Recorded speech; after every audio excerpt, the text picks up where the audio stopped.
Our story began during an archaeological expedition in Nigeria. We were there to uncover remnants of the country's painful history, the remnants of the slave trade.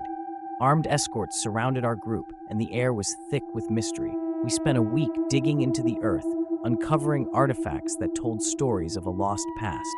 Everything seemed almost routine until that fateful night. I was deep in sleep when I heard it. A baby's cry, soft, haunting, impossible to ignore. I awoke in confusion, but I wasn't the only one. Rose, a fellow scientist, appeared at my tent's entrance, her face pale under the moonlight. "Did you hear that?" she whispered. We both knew it wasn't a normal sound. Together, we decided to investigate, against our better judgment.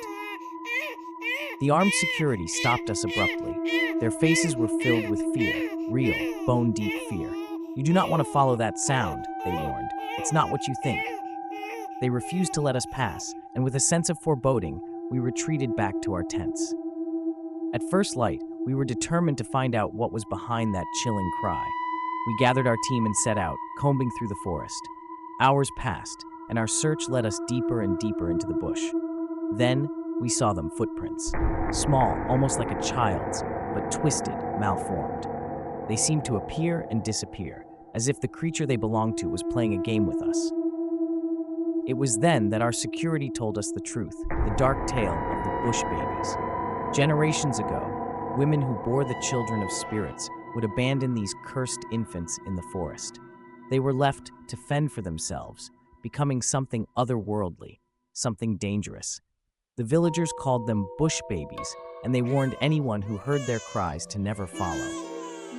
Hundreds of villagers had vanished over the years, lured by those cries. Those who were found had been torn apart, their intestines scattered, half-eaten bodies left as a warning.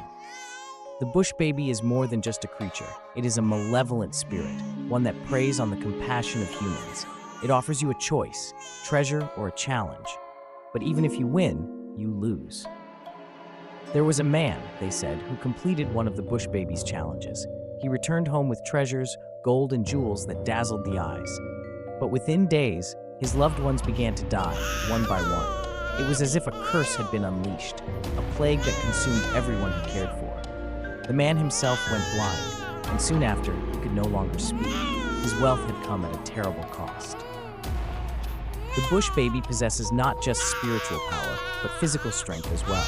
They say it comes after children, those who play too close to the bush late at night, snatching them away before anyone can react. And now, as night began to fall again in that dense Nigerian forest, we knew we had to leave, immediately. We returned to camp, our search unfinished, but with an unsettling truth heavy in our hearts. Some things are not meant to be found at night. Some cries are not meant to be answered. That night, as the baby's wail echoed once more through the dark, we all stayed put, fearful but wiser. Recently, in towns, there is something far more sinister. In the dead of night, the cries start. A baby's wail, echoing through the silence, coming from just outside your gate. It's chilling, pitiful, impossible to ignore. But beware, for this is no ordinary cry. It's a trap. Thieves, bandits, and kidnappers are using abandoned babies to lure you into the darkness, hoping your compassion will force you to open the gate.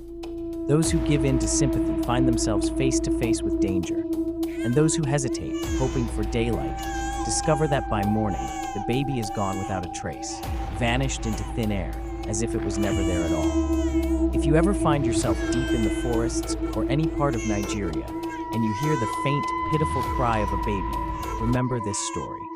Do not follow it. For the bush baby, thieves, bandits, and kidnappers are always waiting, and they know how to play on your deepest fears and desires. Some treasures are best left buried, and some cries are best left unanswered.